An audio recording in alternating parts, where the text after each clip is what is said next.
I'm Bethany Poole, Senior Director of Ads Marketing here at Google.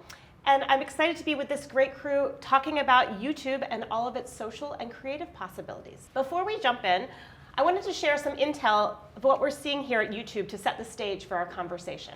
For digital video audiences everywhere, YouTube is a constant in their lives. It remains the most watched digital video platform, and it's the most popular destination for social searches among Gen Z. Today, people come to YouTube for a unique experience they can't find anywhere else. Worlds of creator and content, access to every moment, screen, and format, and a sense of time well spent. Compared to other platforms, YouTube's people's first choice to engage with things they're passionate about and feel like they're doing something meaningful with their time. YouTube seamlessly bridges the gaps between short form and long form video, from mobile to CTV. It's where a moment of discovery in shorts leads to a deeper dive with long form content and vice versa. With that, let's hear from our amazing panelists. I'm here today joined by Jon Morgenstern, the EVP, Head of Investment at VaynerMedia, Tiffany Rolfe, the Global Chair and Chief Creative Officer at RGA, Crystal Duncan, the SVP, Head of Shared Services at Tenuity, and Joe Yakuel, CEO of Within. Did I get it right? Yeah, absolutely. You're all good. So to kick us off, before we go into the really tough questions, can you each tell us how you would describe YouTube in one word? I would go with ubiquitous. I was thinking about that one. I'll go no words and just the button, the play button. The lozenge, as we talk about it. I'm going to say influential. Influential. I'm going to go with everywhere. Ubiquitous, everywhere. I like it. We're going to use our wide range of vocabulary today. Crystal, let's kick off with you. Where does YouTube fit in your video strategy, and how do your teams think about YouTube's role in helping drive discovery? Yeah, I think YouTube's really interesting because it's almost like the Swiss Army knife of video. It goes everywhere, right? If you think about it, YouTube is in the streaming space. We just saw some research from Nielsen saying the last 18 months, YouTube is the top streaming service. You think about audio, people listen to podcasts. Now people are going to YouTube to watch their favorite podcasters have their podcast. Search, YouTube is number 2 only to Google, and we see the research that says the younger audiences using things like YouTube and TikTok to do their searching.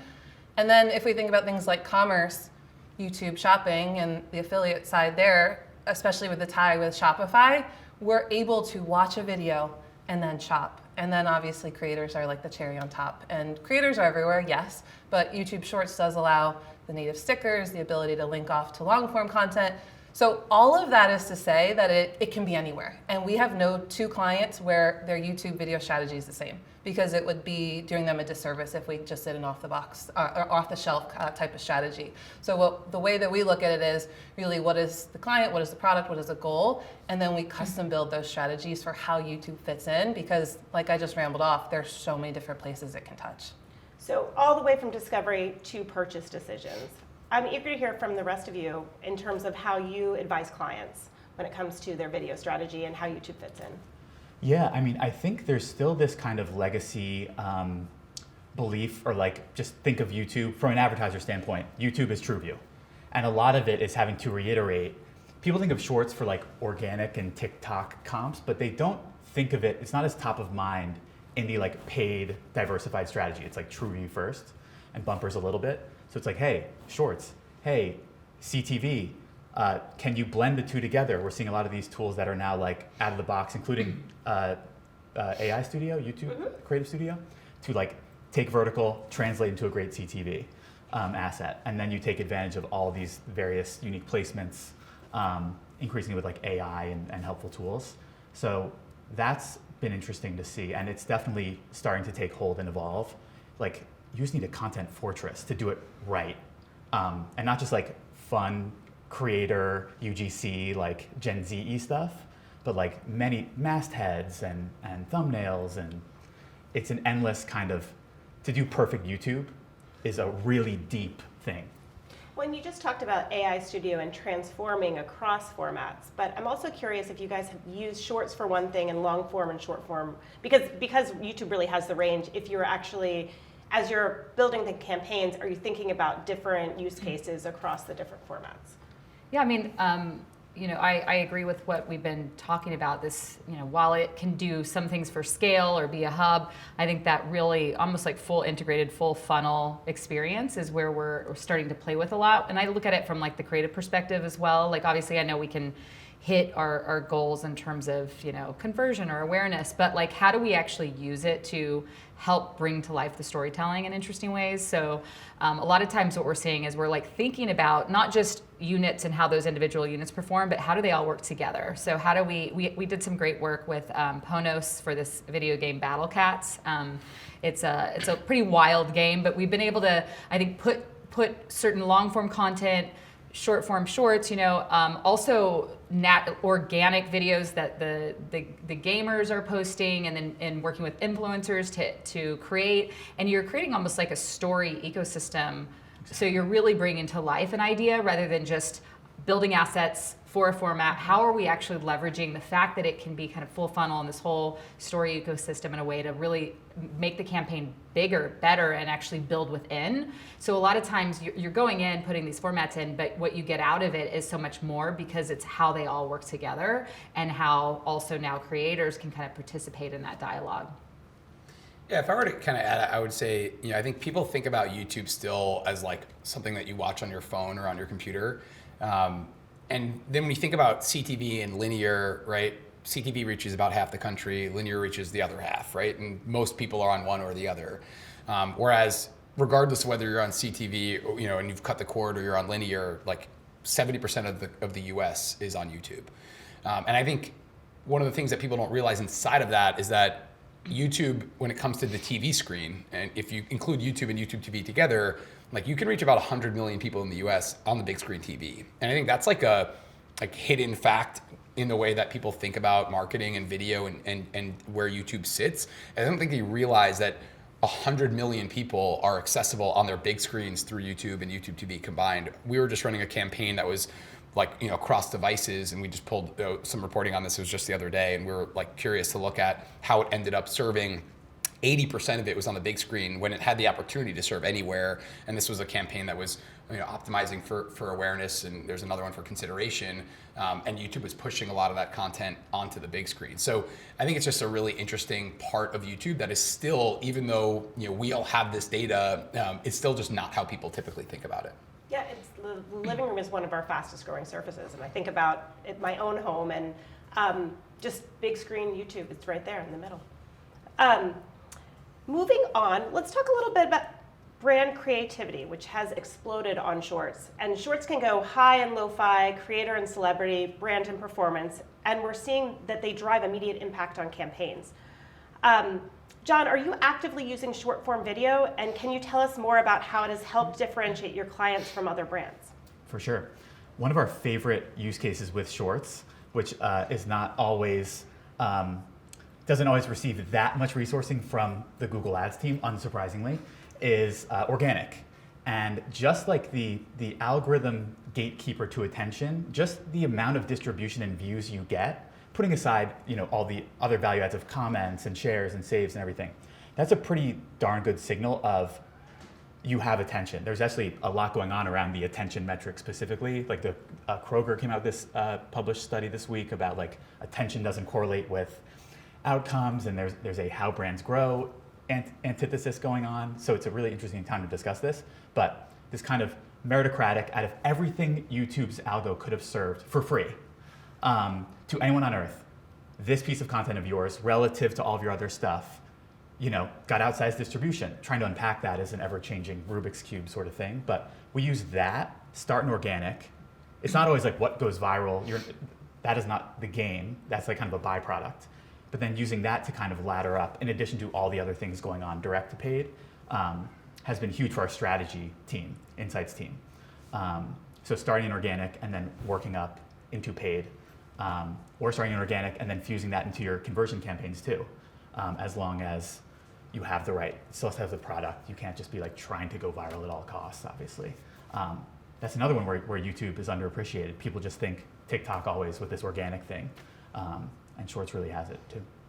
Yeah, I think like on shorts, it's kind of two sides. One, you can target, you can have short form pieces of content that bring you to longer form, but it also I think allows you to express your brand in a different dimension. So you can have the certain kind of content, longer storytelling, but you also can have like a totally different side of the brand.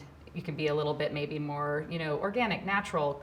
It just feels like a more casual mode sometimes as well. So I think making sure when you are building a brand that you're thinking about it in all these dimensions, and then also it's a really great way to engage people, to get them to take an action in that like quick moment. So there's a lot of, I think, really great potential with it.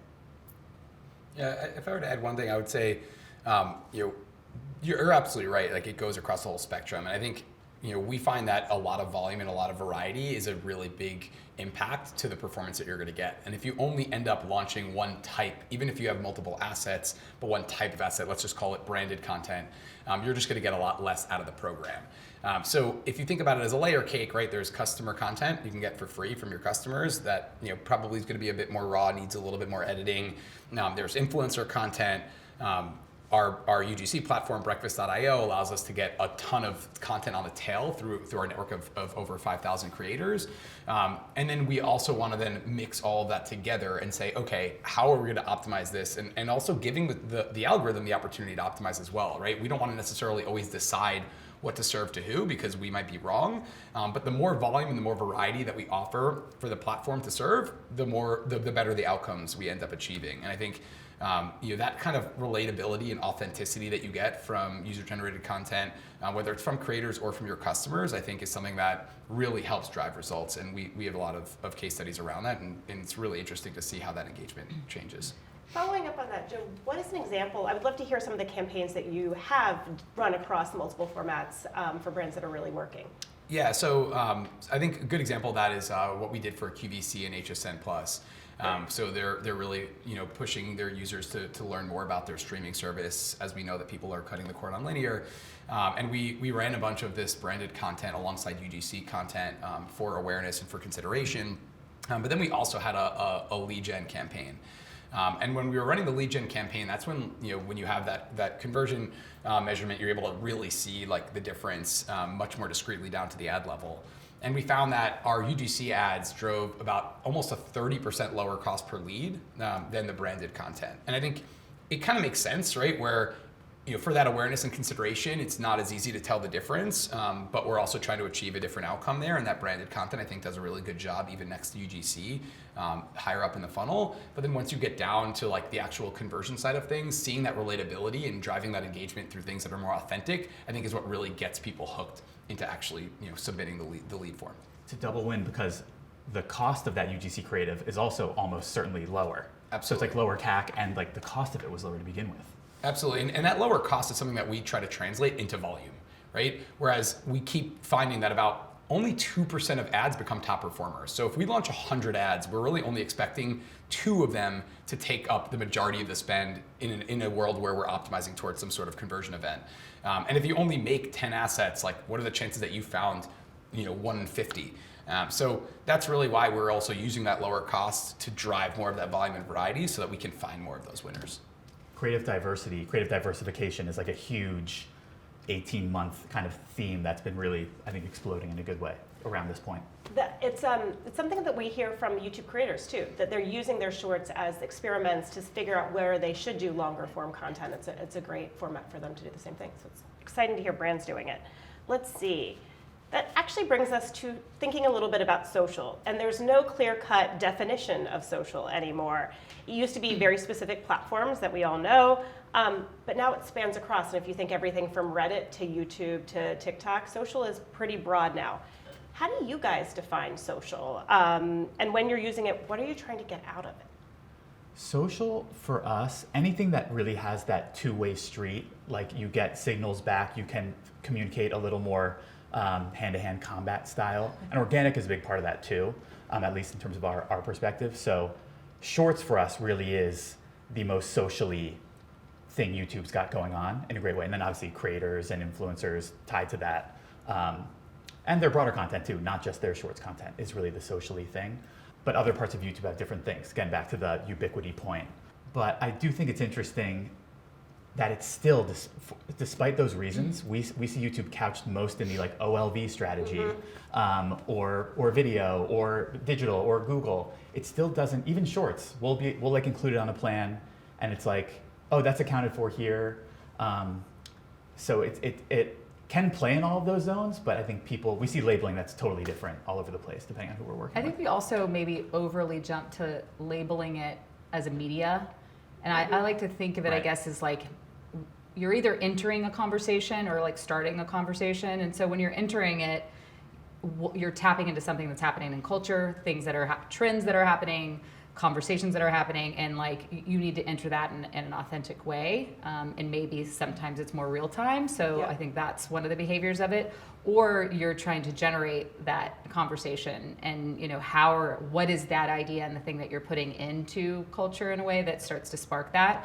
And a lot of the media that aligns with that might be more short form, more real time, more dynamic, because you're trying to kind of keep moving that conversation along. So a lot of, I think, different formats can be social, but there's got to be, I think, an intentionality behind it in terms of what you want to get out of it and how you're thinking of designing that to fit in there. So I'd love to hear about creator partnerships and how you guys are talking to your clients about leveraging creators for brand storytelling.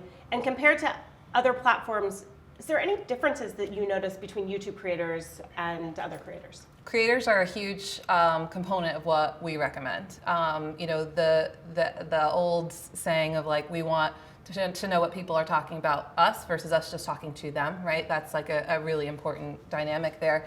And we look at our creators as kind of part of a three-prong approach with the clients, right? There's your owned, which we talked about before, kind of your organic, your paid, and all the tactics that live under there. But your creators are that voice to give you validity for your brand and your products, right? So that's a huge third component to support everything else that you're doing.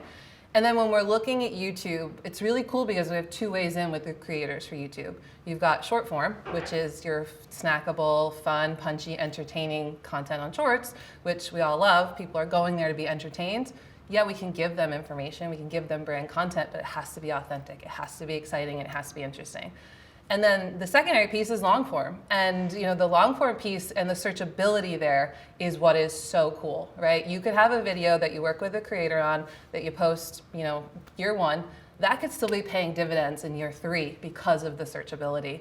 Like for me, even just like a personal anecdote, I just bought a house about 2 years ago, and we've been doing renovations on the house. And I am not a handy person at all, right? Not even in the slightest bit. So I've been spending a lot of time on YouTube. How do I fix it, drywall? How do I, do all of these things around the house? And I now have a favorite drywall creator on YouTube that I actually follow to teach me how to do mudding. And, I find myself sometimes going down a rabbit hole of like, why doesn't my wall look flat? What have I done wrong? And then I go watch him and I redo the whole thing. But he will tell me you're using the wrong product or you're using it incorrectly. And I buy stuff due to that. And that's very niche, and I know that's very specific, but I think what's cool about YouTube is it opens that up to every brand. It doesn't have to be just fashion or beauty, lifestyle. You could do things in more niche categories with those voices that are authentic in the space. We work with JPMorgan Chase. They've been one of our biggest clients for years, and we were doing some work with them around financial voices and FinTalk, because that's been a huge, in good and bad too. There's been they're not verified CPA types always, so some of the advice is dangerously bad. And there's been, on all the good stuff, the number one reason that individuals, FinTalk users cite time and time again for why they're going to these types of folks, and they know that it's they'll have to do their own research, is they make it easier to understand. It's the establishment isn't explaining this stuff to me in ways I understand. Their language. Just like you, I'm sure you're reading the instructions or this with drywall, I'm no go, but I actually can do it now because of this person. That's huge. And it's also a learning for brands to hey, this really shouldn't exist to begin with. You should be able to be at least closer. But that makes total sense. Yeah, I think it brings a different voice. It brings a different kind of way of expression for a brand working with creators. But I also think when I look at it again from that creative perspective versus just a media perspective. I mean, we've had a couple of great examples. We work with Verizon a lot. We worked with a gaming influencer, Dr. Lupo, I think it was. I always want to call him Dua Lipo, but a Lipa. He also, not just like, was he going to be the right voice to connect with the audience, but became really involved in like which assets we were going to use and how we were going to use them. So, using he is exclusive to live streaming on YouTube. Uses the polls, uses some of the different engagement methods, even to the point where when we were working with him, also helped us figure out how to get approvals on some of the gaming content we were using, and ended up helping us through that door too. So I think also beyond just knowing you're going to create a certain kind of content that's authentic and connects with an audience, they become great partners. And how can you better express yourself with all of these formats in a way that's really natural to his community and audiences, and also the brand then starts to participate that in a really authentic way. Yeah, I think like creator is also just such a broad term, right? Like you have influencers, and then you have content creators. Like I like to think about those two being mutually exclusive in the sense that influencers are people who already have an audience. Right? People who have a built-in audience, like you watching your favorite drywall person, right? And if you want to get credibility with an audience that you don't already have credibility with, you want to tap into influencer to do that. And I think Crystal nailed it in terms of long form. Whereas like for creators, I'm defining that as people who don't have a built-in audience. They are content creators, but not necessarily influential and don't necessarily have an audience. And to Jon's point earlier, that's where we can get the cost way down, right? So influencers more expensive, right? More premium. You're paying for that authenticity, that credibility with their audience, and that's where we really want to leverage that long form. Whereas with our content creators, we're typically not doing as much of long form content beyond like a 30-second, but we're able to do way more volume and way more variety there. And I think marketers are so trained into this, like, is it a 6-second? Is it a 15? Is it a 30? And actually, we find that 2 minutes, 3 minutes, 4 minutes is always going to give you more range, because if people want to skip or they want to leave, they'll leave. But if they don't, why are you ending your experience with them prematurely, right? And you're not paying more for it, right? So you've already paid. Why not give them the opportunity to go down the rabbit hole with you and watch for longer? And that's why I think like people who are capping their influencers and saying, hey, can you give me a 30-second spot? Like, I would bet you that if you asked for a long form video up to 4 minutes, you'd get something back way longer than 30 seconds, and he probably wouldn't charge you more for it. So I think that's like a really big component of influencer that is different than just a creator, is that like you want to leverage that credibility and you want to leverage that length. Their attention. They already have their audience, and they have the attention of they their wanna audience, watch, so they don't need to cut it short. It's so symbiotic because like influencers to their audience, that is the source of influence. So they post, their audience buys the thing, at least is the goal. Not always, but that's the goal. But you then try to boost, and maybe you even use paid to make sure you hit that whole audience. You start going beyond that influencer's known audience, people that don't know of them. That's where it really starts to fall down, where it's just like, it's not the most meritocratic, best standalone ad unless you know that person and follow them, versus creators, it's the opposite. They have no audience, but it's the sort of thing that you can run for multiple years in a conversion campaign to the general population, because it's not as reliant on the person, if that makes sense. Yeah, and I think that actually also, when you think about it in terms of risk, it also reduces risk, because we all know that brand ambassadors, right, have risk that comes with them. And now that you're tying yourself to this person, and if that person is a well-known influencer and they do something that is not good for your brand, like it Right. hurts your brand. There's a brand safety component, and there's like an audience quality. Not all audiences Absolutely. are the same in terms of what they take action on as a result of the person. Right, and then with creators, if they're not a known entity, people aren't going to go after you. If that creator ended up doing something, people don't even know who that creator is, and that can be an advantage as well. So I think just looking at the risk also is an important part. Do you think that there's a difference in the relationship that a creator has versus an influencer with their audience, and how they're having that two-way conversation? I think for one, creators tend to be more like algo jockeys. Like they're more like at bat to at bat. They can have huge hits. They have a bit of a more diversified approach. Less of like that built-in audience that would like watch anything they ever do. With some influencers, it's like there's real demand for like literally whatever you show. I would say that's one. I would also say creators tend to have a more like using comments as creative, drawing insights to then inform a post, testing just like the boldness and risk taking versus like this is what I'm known for, or like being a little, Staying in their lane. yeah, is a notable difference, along with like a bit more humility, I would say. I would say that the one thing though that they both have is the ability to create really cool stuff, right? And I think that you kind of touched on brand safety, and one of the conversations we often have to have with clients is we can direct them, but we have to give up a little bit of control because these folks know what they're doing, right? You can't give them a script in essence. You or They're that. not paid can't, actors. and we can't And you give want them their audience. It's right. like they know they're the expert of their Exactly. audience. And yeah. we can't give them 12 brand attributes to try and fit in a quick YouTube short. It's just not going to happen. So if we're able to direct them, but then let go, they will be able to do things that either work for their audience or work for the content they're creating. And that's truly where the magic happens. If we try and overdo it and overbrand it, that's where people can sniff out that Yeah. inauthenticity. They're real- like, yeah, oh, this is just pay to play. So like they don't actually endorse this, move on, versus, whoa, there seems to Yep. be real, yeah. Yep. Well, this was a fantastic conversation with you all today. It's always great to hear from industry leaders how you're thinking about creativity, how you're thinking about video, and how you're thinking about YouTube. So thank you all so much for joining today.